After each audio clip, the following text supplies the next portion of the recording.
Bonjour, aujourd'hui je vous propose une lecture du poème de Blaise Cendrars, prose du Transsibérien et de la petite Jeanne de France, écrit en 1913, extrait du recueil Du monde entier au cœur du monde.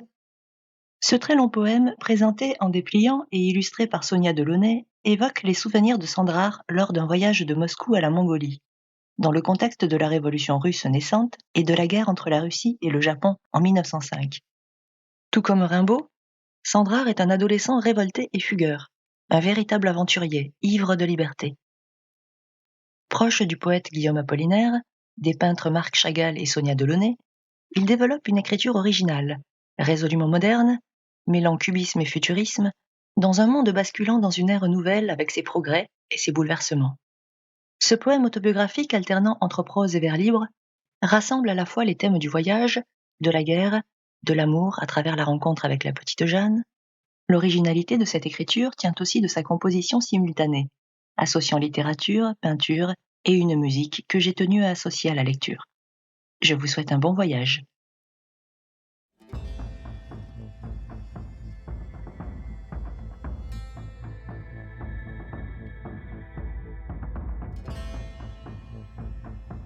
Blaise Cendrars, prose du Transsibérien et de la petite Jeanne de France. Dédié aux musiciens. En ce temps-là, j'étais en mon adolescence. J'avais à peine 16 ans et je ne me souvenais déjà plus de mon enfance. J'étais à 16 000 lieues du lieu de ma naissance, j'étais à Moscou, dans la ville des 1003 clochers et des 7 gares, et je n'avais pas assez des 7 gares et des 1003 tours, car mon adolescence était si ardente et si folle que mon cœur, tour à tour, brûlait comme le temple d'Éphèse ou comme la place rouge de Moscou quand le soleil se couche. Et mes yeux éclairaient des voix anciennes, et j'étais déjà si mauvais poète que je ne savais pas aller jusqu'au bout. Le Kremlin était comme un immense gâteau tartare, croustillé d'or, avec les grandes amandes des cathédrales toutes blanches et leur mielleux des cloches. Un vieux moine me lisait la légende de Novgorod, j'avais soif, et je déchiffrais des caractères cunéiformes. Puis, tout à coup, les pigeons du Saint-Esprit s'envolaient sur la place, et mes mains s'envolaient aussi, avec des bruissements d'albatros, et ceci, c'était les dernières réminiscences du dernier jour, du tout dernier voyage et de la mer. Pourtant, j'étais fort mauvais poète. Je ne savais pas aller jusqu'au bout. J'avais faim. Et tous les jours et toutes les femmes dans les cafés et tous les verres, j'aurais voulu les boire et les casser. Et toutes les vitrines et toutes les rues, et toutes les maisons et toutes les vies, et toutes les roues des fiacres qui tournaient en tourbillon sur les mauvais pavés. J'aurais voulu les plonger dans une fournaise de glaive, et j'aurais voulu broyer tous les os, et arracher toutes les langues, et liquéfier tous ces grands corps étranges et nus sous les vêtements qui m'affolent. Je pressentais la venue du grand Christ rouge de la révolution russe, et le soleil était une mauvaise plaie qui s'ouvrait comme un brasier. En ce temps-là, j'étais en mon adolescence. J'avais à peine 16 ans et je ne me souvenais déjà plus de ma naissance. J'étais à Moscou, où je voulais me nourrir de flammes, et je n'avais pas assez des tours et des gares que constellaient mes yeux. En Sibérie tonnait le canon, c'était la guerre, la faim, le froid, la peste, le choléra. Et les eaux limoneuses de l'amour charriaient des millions de charognes. Dans toutes les gares, je voyais partir tous les derniers trains. Personne ne pouvait plus partir, car on ne délivrait plus de billets. Et les soldats qui s'en allaient auraient bien voulu rester. Un vieux moine me chantait la légende de Novgorod. Moi, le mauvais poète qui ne voulait aller nulle part, je pouvais aller partout. Et aussi, les marchands avaient encore assez d'argent pour aller tenter faire fortune. Leur train partait tous les vendredis matins. On disait qu'il y avait beaucoup de morts. L'un emportait 100 caisses de réveils et de coucous de la forêt noire, un autre des boîtes à chapeaux, des cylindres et un assortiment de tire-bouchons de Sheffield. Un autre, des cercueils de Malmö remplis de boîtes de conserve et de sardines à l'huile. Puis il y avait beaucoup de femmes, des entrejambes à louer qui pouvaient aussi servir de cercueil. Elles étaient toutes patentées. On disait qu'il y avait beaucoup de morts là-bas. Elles voyageaient à prix réduit, et il y avait tout un compte courant à la banque. Or, un vendredi matin, ce fut enfin mon tour. On était en décembre. Et je partis, moi aussi, pour accompagner le voyageur en bijouterie qui se rendait à Carbine. Nous avions 2 coupés dans l'express et 34 coffres de joaillerie de Pforzheim de la camelote allemande, made in Germany. Il m'avait habillé de neuf, et en montant dans le train, j'avais perdu un bouton. Je m'en souviens, j'y ai souvent pensé depuis. Je couchais sur les coffres et j'étais tout heureux de pouvoir jouer avec le Browning nickelé qu'il m'avait aussi donné. J'étais très heureux, insouciant. Je croyais jouer au brigand. Nous avions volé le trésor de Golconde et nous allions, grâce au transsibérien, le cacher de l'autre côté du monde. Je devais le défendre contre les voleurs de l'Oural qui avaient attaqué les saltimbanques de Jules Verne, contre les Kungous, les boxeurs de la Chine et les enragés petits Mongols du Grand Lama, Ali Baba et les 40 voleurs et les fidèles du terrible vieux de la montagne, et surtout contre les plus modernes, les rats d'hôtel et les spécialistes des express internationaux. Et pourtant, j'étais triste comme un enfant. Les rythmes du train, la moelle chemin de fer des psychiatres américains, le bruit des portes des voies des essieux grinçant sur les rails congelés, le ferlin d'or de mon avenir, mon Browning, le piano et les jurons des joueurs de cartes dans le compartiment d'à côté, l'épatante présence de Jeanne, l'homme aux lunettes bleues qui se promenait nerveusement dans le couloir et qui me regardait en passant, froissi de femme, et le sifflement de la vapeur, et le bruit éternel des roues en folie dans les ornières du ciel. Les vitres sont givrées, pas de nature. Et derrière les plaines sibériennes, le ciel bas, et les grandes ombres des taciturnes qui montent et qui descendent. Je suis couché dans un plaid bariolé, comme ma vie, et ma vie ne me tient pas plus chaud que ce châle écossais. Et l'Europe tout entière aperçue au coupe-vent d'un express à toute vapeur n'est pas plus riche que ma vie, ma pauvre vie. Ce châle est filoché sur des coffres remplis d'or avec lesquels je roule, que je rêve, que je fume, et la seule flamme de l'univers est une pauvre pensée. Du fond de mon cœur, des larmes me viennent. Si je pense, amour, à ma maîtresse, elle n'est qu'une enfant que je trouvais ainsi pâle, immaculée, au fond d'un bordel. Ce n'est qu'une enfant blonde, rieuse et triste. Elle ne sourit pas et ne pleure jamais. Mais au fond de ses yeux, quand elle vous y laisse boire, tremble un doux lys d'argent, la fleur du poète. Elle est douce et muette, sans aucun reproche, avec un long tressaillement à votre approche.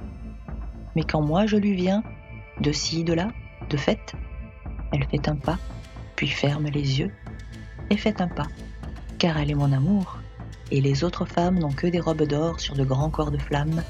Ma pauvre amie est si esselée, elle est toute nue, n'a pas de corps, elle est trop pauvre. Elle n'est qu'une fleur candide, fluette, la fleur du poète, un pauvre lys d'argent, tout froid, tout seul, et déjà si fané que les larmes me viennent si je pense à son cœur. Et cette nuit est pareille à 100 000 autres, quand un train siffle dans la nuit, les comètes tombent, et que l'homme et la femme, même jeunes, s'amusent à faire l'amour. Le ciel est comme la tente déchirée d'un cirque pauvre dans un petit village de pêcheurs, en Flandre. Le soleil est un fume quinquet, et tout au haut d'un trapèze, une femme fait la lune. La clarinette, le piston, une flûte aigre et un mauvais tambour, et voici mon berceau. Mon berceau. Il était toujours près du piano quand ma mère, comme Madame Bovary, jouait les sonates de Beethoven. J'ai passé mon enfance dans les jardins suspendus de Babylone, et l'école buissonnière, dans les gares devant les trains en partance. Maintenant, j'ai fait courir tous les trains derrière moi. Bâle-Tombouctou. J'ai aussi joué aux courses à Auteuil et à Longchamp. Paris-New York. Maintenant, j'ai fait courir tous les trains tout le long de ma vie. Madrid-Stockholm. Et j'ai perdu tous mes paris. Il n'y a plus que la Patagonie qui convienne à mon immense tristesse, la Patagonie et un voyage dans les mers du Sud. Je suis en route. J'ai toujours été en route. Je suis en route avec la petite Jeanne de France. Le train fait un saut périlleux et retombe sur toutes ses roues. Le train retombe sur ses roues. Le train retombe toujours sur toutes ses roues. Blaise, dis, sommes-nous bien loin de Montmartre ? Nous sommes loin, Jeanne. Tu roules depuis 7 jours. Tu es loin de Montmartre, de la butte qui t'a nourri, du Sacré-Cœur contre lequel tu t'es blotti. Paris a disparu, et son énorme flambée. Il n'y a plus que les cendres continues, la pluie qui tombe, la tourbe qui se gonfle, la Sibérie qui tourne, les lourdes nappes de neige qui remontent, et le grelot de la folie qui grelotte comme un dernier désir dans l'air bleu. Le train palpite au cœur des horizons plombés. Ton chagrin ricane. Dis, Blaise, sommes-nous bien loin de Montmartre ? Les inquiétudes. Oublie les inquiétudes. Toutes les gares lézardées obliques sur la route. Les fils télégraphiques auxquels elles pendent. Les poteaux grimaçants qui gesticulent et les étranglent. Le monde s'étire, s'allonge et se retire comme un accordéon qu'une main sadique tourmente. Dans les déchirures du ciel, les locomotives en furie s'enfuient, et dans les trous, les roues vertigineuses, les bouches, les voix et les chiens du malheur qui aboient à nos trousses, les démons sont déchaînés, ferraillent. Tout est un faux accord. Le broun-roun-roun des roues, choc, rebondissement. Nous sommes un orage sous le crâne d'un sourd. Dis, Blaise, sommes-nous bien loin de Montmartre ? Mais oui, tu m'énerves, tu le sais bien, nous sommes bien loin. La folie surchauffée bugle dans la locomotive. La peste, le choléra se lèvent comme des braises ardentes sur notre route. Nous disparaissons dans la guerre en plein dans un tunnel. La faim, la putain se cramponne aux nuages en débandade et fiante des batailles en tapuant de mort. Fais comme elle, fais ton métier. Dis, Blaise, sommes-nous bien loin de Montmartre ? Oui, nous le sommes, tous les boucs émissaires ont crevé dans ce désert. Entends les sonnailles de ce troupeau galeux. Tomsk, Tcheliabinsk, Kainsk, Obi, Taïchet, Verkhney, Oudinsk, Kourgan, Samara, Pansa, Touloun. La mort en Mandchourie est notre débarcadère et notre dernier repère. Ce voyage est terrible. Hier matin, Ivan Ilitch avait les cheveux blancs. Et Kolia Nikolai Ivanovitch se ronge les doigts depuis 15 jours. Fais comme elle. La mort, la famine, fais ton métier. Ça coûte 100 sous en transsibérien. Ça coûte 100 roubles. Enfièvre les banquettes et rougeois sous la table, le diable est au piano. Ses doigts noueux excitent toutes les femmes. La nature, les gouges. Fais ton métier, jusqu'à Carbine. Dis, Blaise, sommes-nous bien loin de Montmartre ? Non, mais fiche-moi la paix, laisse-moi tranquille. Tu as les hanches angulaires, ton ventre est aigre et tu as la cheveux de pisse. C'est tout ce que Paris a mis dans ton giron. C'est aussi un peu d'âme, car tu es malheureuse. J'ai pitié. Viens vers moi sur mon cœur. Les roues sont les moulins à vent du pays de Cocagne, et les moulins à vent sont les béquilles qu'un mendiant fait tournoyer. Nous sommes les culs de jatte de l'espace. Nous roulons sur nos 4 plaies, on nous a rogné les ailes de nos 7 péchés, et tous les trains sont les bilboquets du diable. Bas secours, le monde moderne. La vitesse n'y peut, mais le monde moderne. Les lointains sont par trop loin. Et au bout du voyage, c'est terrible d'être un homme avec une femme. Blaise, dis, sommes-nous bien loin de Montmartre ? J'ai pitié. Viens vers moi, je vais te conter une histoire. Viens dans mon lit, viens sur mon cœur, je vais te conter une histoire. Oh, viens. Au Fidji règne l'éternel printemps, la paresse. L'amour pâme les couples dans l'herbe haute et la chaude syphilis rôde sous les bananiers. Viens dans les îles perdues du Pacifique. Elles ont nom du phénix, des marquises, Bornéo et Java, et Célèbes à la forme d'un chat. Nous ne pouvons pas aller au Japon, viens au Mexique. Sur ces hauts plateaux, les tulipiers fleurissent. Les lianes tentaculaires sont la chevelure du soleil. On dirait la palette et les pinceaux d'un peintre. Des couleurs étourdissantes comme des gongs. Rousseau y a été. Il y a ébloui sa vie. C'est le pays des oiseaux. L'oiseau du paradis, l'oiseau lyre, le toucan, l'oiseau moqueur et le colibri nichent au cœur des lys noirs. Viens, nous nous aimerons dans les ruines majestueuses d'un temple aztèque. Tu seras mon idole. Une idole bariolée, enfantine, un peu laide et bizarrement étrange. Oh, viens, si tu veux, nous irons en aéroplane et nous survolerons le pays des 1000 lacs. Les nuits y sont démesurément longues. L'ancêtre préhistorique aura peur de mon moteur. J'atterrirai. Et je construirai un hangar pour mon avion avec les os fossiles de mammouth. Le feu primitif réchauffera notre pauvre amour. Samovar. Et nous nous aimerons bien bourgeoisement près du pôle. Oh, viens.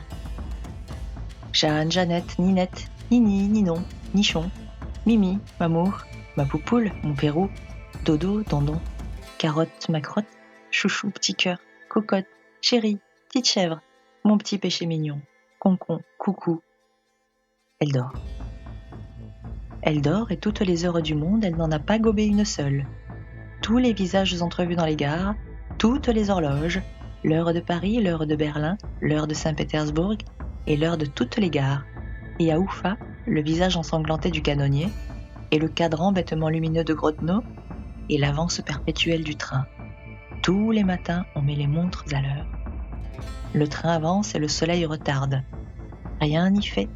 J'entends les cloches sonores, le gros bourdon de Notre-Dame, la cloche aigrelette du Louvre qui sonne à la Barthélemy, les carillons rouillés de Bruges-la-Morte, les sonneries électriques de la bibliothèque de New York, les campanes de Venise et les cloches de Moscou, l'horloge de la Porte Rouge qui me comptait les heures quand j'étais dans un bureau, et mes souvenirs. Le train tonne sur les plaques tournantes, le train roule, un gramophone grasseye une marche tzigane, et le monde, comme l'horloge du quartier juif de Prague, tourne éperdument à rebours. Effeuille la rose des vents, voici que bruissent les orages déchaînés, les trains roulent en tourbillon. Sur les réseaux enchevêtrés, bilboquets diaboliques, il y a des trains qui ne se rencontrent jamais. D'autres se perdent en route, les chefs de gare jouent aux échecs, tric-trac, billard, carambole, parabole. La voie ferrée est une nouvelle géométrie, Syracuse, Archimède, et les soldats qui l'égorgèrent, et les galères, et les vaisseaux, et les engins prodigieux qui l'inventa, et toutes les tueries, l'histoire antique, l'histoire moderne, les tourbillons, les naufrages, même celui du Titanic que j'ai lu dans le journal, autant d'images associations que je ne peux pas développer dans mes vers, car je suis encore fort mauvais poète, car l'univers me déborde, car j'ai négligé de m'assurer contre les accidents de chemin de fer, car je ne sais pas aller jusqu'au bout, et j'ai peur. J'ai peur, je ne sais pas aller jusqu'au bout. Comme mon ami Chagall, je pourrais faire une série de tableaux d'aimants, mais je n'ai pas pris de notes en voyage. Pardonnez-moi mon ignorance, pardonnez-moi de ne plus connaître l'ancien jeu des vers, comme dit Guillaume Apollinaire. Tout ce qui concerne la guerre, on peut le lire dans les mémoires de Kuropatkin, ou dans les journaux japonais qui sont aussi cruellement illustrés. À quoi bon me documenter ? Je m'abandonne au sursaut de ma mémoire. À partir d'Irkoutsk, le voyage devint beaucoup trop lent, beaucoup trop long. Nous étions dans le premier train qui contournait le lac Baïkal, on avait orné la locomotive de drapeaux et de lampions, et nous avions quitté la gare aux accents tristes de l'hymne au tsar. Si j'étais peintre, je déverserais beaucoup de rouge, beaucoup de jaune sur la fin de ce voyage, car je crois bien que nous étions tous un peu fous, et qu'un délire immense ensanglantait les faces énervées de mes compagnons de voyage. Comme nous approchions de la Mongolie, qui ronflait comme un incendie, le train avait ralenti son allure, et je percevais dans le grincement perpétuel des roues les accents fous et les sanglots d'une éternelle liturgie. J'ai vu les trains silencieux, les trains noirs qui revenaient de l'Extrême-Orient et qui passaient en fantôme, et mon œil, comme le fanal d'arrière, court encore derrière ces trains, à Talga 100 000 blessés agonisés faute de soins. J'ai visité les hôpitaux de Krasnoïarsk, et à Kilok nous avons croisé un long convoi de soldats fous. J'ai vu dans les lazarets des plaies béantes, des blessures qui saignaient à pleines orgues, et les membres amputés dansaient autour ou s'envolaient dans l'air rauque. L'incendie était sur toutes les faces, dans tous les cœurs. Des doigts idiots tambourinaient sur toutes les vitres, et sous la pression de la peur, les regards crevaient comme des abcès. Dans toutes les gares, on brûlait tous les wagons, et j'ai vu des trains de 60 locomotives qui s'enfuyaient à toute vapeur, pourchassés par les horizons en rut, et des bandes de corbeaux qui s'envolaient désespérément après, disparaître dans la direction de Port-Arthur. À Chita, nous eûmes quelques jours de répit. Après arrêt de 5 jours, vu l'encombrement de la voie, nous le passâmes chez M. Yankelevitch qui voulait me donner sa fille unique en mariage. Puis le train repartit. Maintenant, c'était moi qui avais pris place au piano, et j'avais mal aux dents. Je revois quand je veux cet intérieur si calme, le magasin du père et les yeux de la fille qui venait le soir dans mon lit, Moussorgsky et les leaders de Hugo Wolf, et les sables du Gobi, et à Kayla une caravane de chameaux blancs. Je crois bien que j'étais ivre durant plus de 500 kilomètres, mais j'étais au piano et c'est tout ce que je vis. Quand on voyage, on devrait fermer les yeux, dormir. J'aurais tant voulu dormir. Je reconnais tous les pays les yeux fermés à leur odeur. Et je reconnais tous les trains au bruit qu'ils font. Les trains d'Europe sont à 4 temps, tandis que ceux d'Asie sont à 5 ou 7 temps. D'autres vont en sourdine, sont des berceuses, Il y en a qui, dans le bruit monotone des roues, me rappellent la prose lourde de Maeterlinck. J'ai déchiffré tous les textes confus des roues et j'ai rassemblé les éléments épars d'une violente beauté que je possède et qui me force. Titicaca et Carbine. Je ne vais pas plus loin, c'est la dernière station. Je débarquai à Carbine comme on venait de mettre le feu au bureau de la Croix-Rouge. Oh Paris, grand foyer chaleureux avec les tisons entrecroisés de tes rues, et tes vieilles maisons qui se penchent au-dessus et se réchauffent comme des aïeuls. Et voici des affiches, du rouge, du vert multicolore, comme mon passé. Bref, du jaune. Jaune, la fière couleur des romans de la France à l'étranger. J'aime me frotter dans les grandes villes, aux autobus en marche.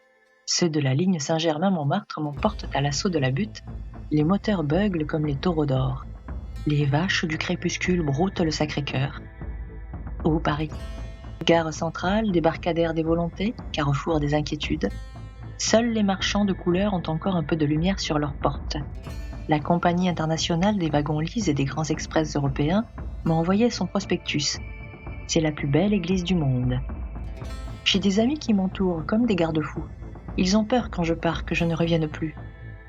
Toutes les femmes que j'ai rencontrées se dressent aux horizons. Avec les gestes piteux et les regards tristes des sémaphores sous la pluie, Bella, Agnès, Catherine est la mère de mon fils en Italie. Et celle, la mère de mon amour en Amérique, il y a des cris de sirène qui me déchirent l'âme. Là-bas, en Mandchourie, un ventre tressaille encore comme dans un accouchement.